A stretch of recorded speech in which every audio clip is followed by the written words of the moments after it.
Olá pessoal, meu nome é Cláudio Teixeira da Milano, sou advogado no Brasil, mais especificamente na cidade de Porto Alegre, no Rio Grande do Sul.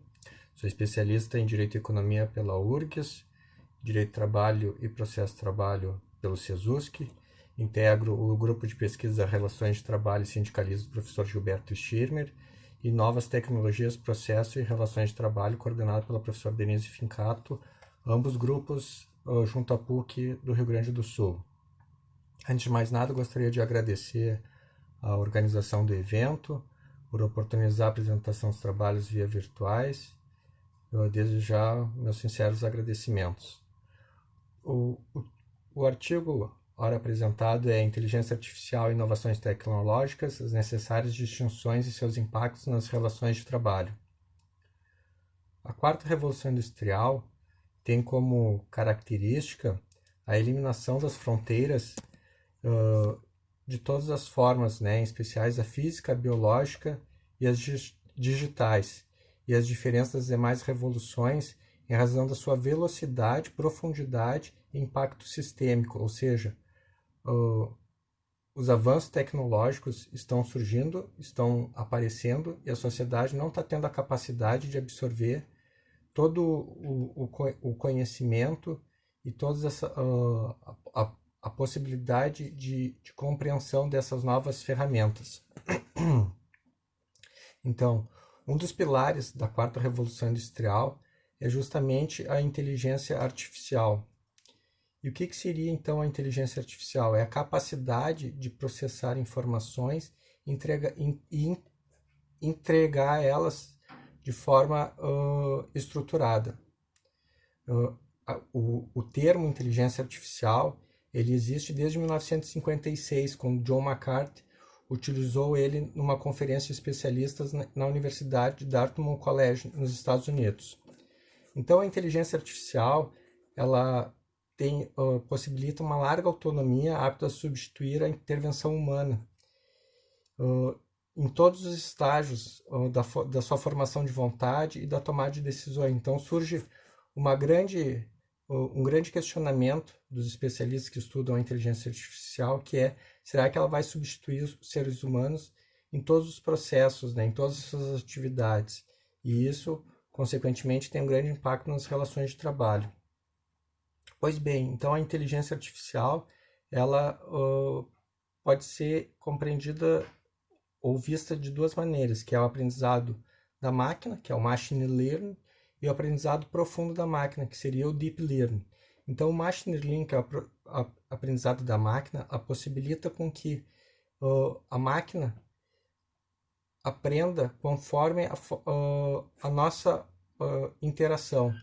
E isso é bem possível de se visualizar quando a gente faz o login no Facebook, no Instagram, no Netflix, no YouTube, onde conforme a nossa atuação, conforme nós vamos navegando nessas plataformas, ela vai aprendendo e vai verificando quais são os nossos gostos. Por exemplo, se a gente faz um clique, curte ou entra numa página relacionada ao direito do trabalho, ao direito civil ou à culinária,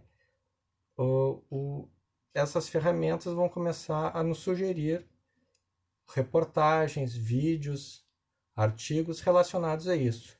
Já o Deep Learning, que é o aprendizado profundo da máquina, ela possibilita com que haja uma classificação dessas informações. E isso a gente consegue verificar, por exemplo, no Google Fotos.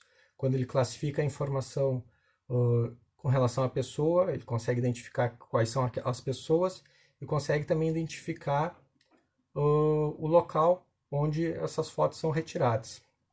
Então, a primeira impressão que a gente tem é de que quanto mais informações forem inseridas nesses softwares na máquina, maior capacidade de processamento ela vai ter, mas na verdade ocorre justamente o contrário, que aí eu veria o overtraining, que é quando a rede neural recebe muita informação e ela poderá se tornar viciada e prematuramente saturada, perdendo a capacidade e a generalização, e isso traz um problema.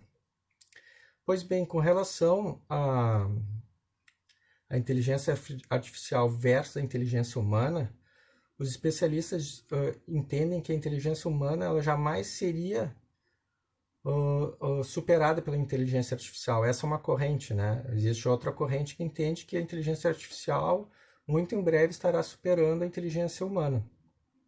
Então, para aqueles que entendem que a inteligência humana jamais será superada, eles relatam que a inteligência artificial jamais vai conseguir ter paciência, confiança, relacionamento, resolução de problemas, criatividade, comunicação, ética, consciência, intuição, criatividade, cocriação e flexibilidade ou positivismo. Ainda dizem que a inteligência artificial jamais teria empatia, conseguiria ter empatia. Porém, já existem estudos que mostram justamente o contrário, que a máquina tem sim a possibilidade de demonstrar empatia pelas pessoas. Já aqueles que entendem que a inteligência artificial vai superar, eles dizem que elas são melhores nas operações matemáticas, no mercado financeiro, na condução dos negócios, já que há uma certa racionalidade, ela não está imbuída de sentimentos, de emoções.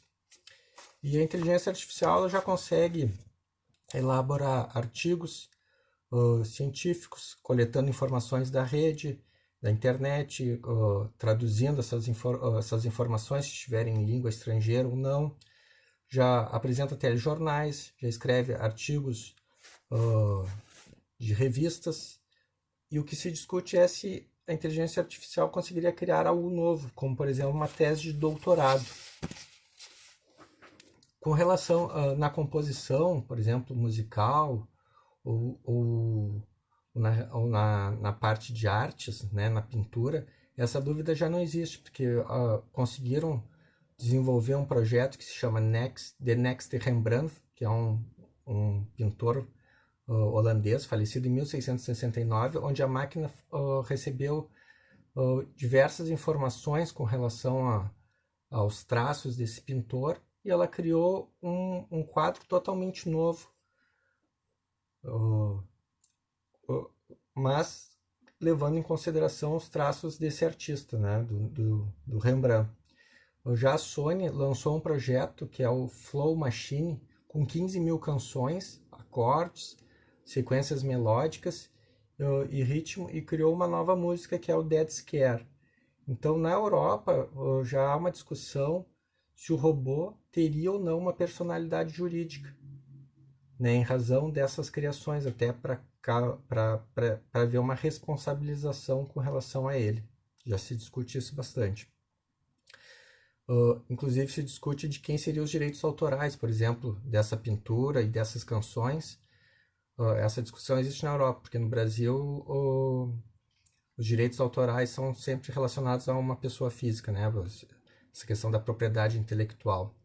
Para além dessa discussão entre inteligência artificial e inteligência humana, surge também a questão do transhumanismo, que está relacionado a implantes neurais que permitem a interação de computadores pelo pensamento e o uso de drogas capazes de manipular o cérebro humano, melhorando sua cognição, memória e concentração.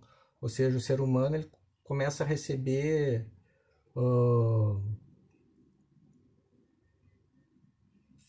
implantes com ferramentas relacionadas à inteligência artificial que acabam melhorando a sua condição de vida, né?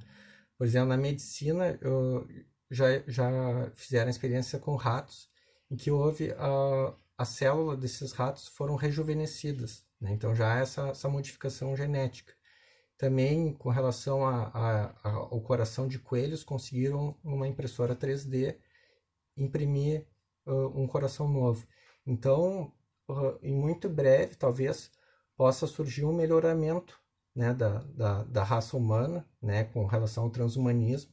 Isso, quem sabe, poderá gerar, inclusive, melhoras no sistema de seguridade social, onde as pessoas que até então estavam incapacitadas para o trabalho poderão retornar à sua atividade normal.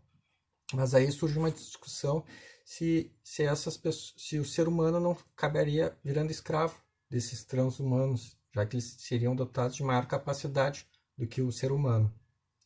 Com relação aos impactos positivos e os impactos negativos da inteligência artificial. Então, os impactos negativos quais são? A concentração do lucro em pequenas em pessoas, né, em pequenos grupos, o aumento do desemprego para as pessoas menos qualificadas, e aí se discute inclusive se haveria necessidade ou não de uma bolsa, né, de um salário mínimo para essas pessoas, para elas se realocarem no mercado de trabalho, e também com relação à influência de opiniões pelo uso da inteligência artificial. Isso se verificou nas eleições dos Estados Unidos, onde Donald Trump foi acusado de utilizar a inteligência artificial lançando fake news. Com relação aos impactos positivos, quais seriam? Decisões racionais, baseadas em dados objetivos, como a diminuição de escolhas subjetivas, eliminação da exuberância irracional, diminuição da burocracia, ganhos de trabalho, inovação, independência energética, redução dos custos e ganhos com eficiência, aumento da produtividade e diminuição nos preços, ou também em razão da automoção, né? Então, o uso da inteligência artificial ela pode ser visto nas relações de trabalho, por exemplo, com a implantação do sistema Watson, onde possibilitou com que esse software realize serviços jurídicos, né, com mais agilidade que os advogados, né, na análise de contratos, elaboração de pareceres, de minutas. Esse mesmo sistema Watson ele prevê as chances de saída de funcionários e prescreve ações para os gerentes engajarem as equipes. No Reino Unido, a inteligência artificial possibilita analisar o comportamento do empregado, minuto a minuto, quem é influenciador e quem é curador de mudanças. Na área da saúde, a Universidade de Massachusetts criou um sistema que possibilita o diagnóstico de câncer com 5 anos de antecedência. A empresa chinesa iFlyTech desenvolveu o médico assistente. Na Estônia, onde a inteligência artificial é bem desenvolvida no setor agrícola, ela fiscaliza o desmatamento. No setor econômico, realocação no mercado de trabalho, né? Analisa o currículo e vê se aquela pessoa é adequada ou não para a função. No setor da saúde, quando a criança nasce, ela já é encaminhada para uma escola mais próxima aonde ela mora. Na Estônia também surgiu o primeiro juiz robô, que julga casos de até R$8.000. Aqui no Brasil, o CNJ já criou um observatório de inteligência artificial para unificar todos esses sistemas que estão sendo lançados e criados pelos outros tribunais, né? Por exemplo, o STF tem o sistema Victor, o STJ tem o sistema Sócrates, o TST tem o sistema BEM-TV, o TJ de Pernambuco tem o Elias, o TJ de Rondônia o Sinapse, e o TJ de Minas Gerais tem o sistema Radar. A Universidade de Chicago criou em 2014 um algoritmo que previu com um certo ajuste o acerto das decisões em 70%, e na França esse sistema preditivo para ver de que forma os juízes julgam ou não foi proibido por uma lei recente agora criada, e caso haja violação é possível alguma condenação de até 5 anos de prisão. Com relação aos princípios e diretrizes éticas, uma comissão europeia traçou alguns requisitos, né? Por exemplo, a inteligência artificial ela tem que observar intervenção e supervisão humana, robustez e segurança, privacidade e governança de dados, transparência e diversidade, não discriminação e equidade, bem-estar social e ambiental e prestação de contas. A Organização de Cooperação e Desenvolvimento Econômico, né, a OCDE, também tem os princípios, que é beneficiar as pessoas do planeta, respeito ao Estado de Direito, direitos humanos, os valores democráticos e a diversidade inclui salvaguardas adequadas, transparência, funcionamento robusto, confiável e seguro ao longo de seus ciclos de vida, e os riscos de potencial devem ser continuamente avaliados e gerenciados. Quem desenvolve, implanta e opera um sistema de inteligência artificial devem responsabilizar o seu funcionamento. Aqui no Brasil, recentemente tem um projeto de lei que ainda está em tramitação no Congresso Nacional. Foi apresentado pelo senador Stiverson Valentim, do Partido Podemos do Rio Grande do Norte, e que tem como base mais ou menos essas diretrizes éticas da Comissão Europeia e os princípios da inteligência artificial da OCDE, né? O respeito à dignidade humana, a liberdade, a democracia e a igualdade, o respeito aos direitos humanos, a pluralidade, a diversidade, a garantia da proteção à privacidade de dados pessoais, a transparência, a confiabilidade, a possibilidade de auditoria, sistemas e a supervisão humana. São esses mais ou menos o que está sendo traçado nesse projeto de lei. Era isso a minha apresentação. Agradeço desde já, muito obrigado.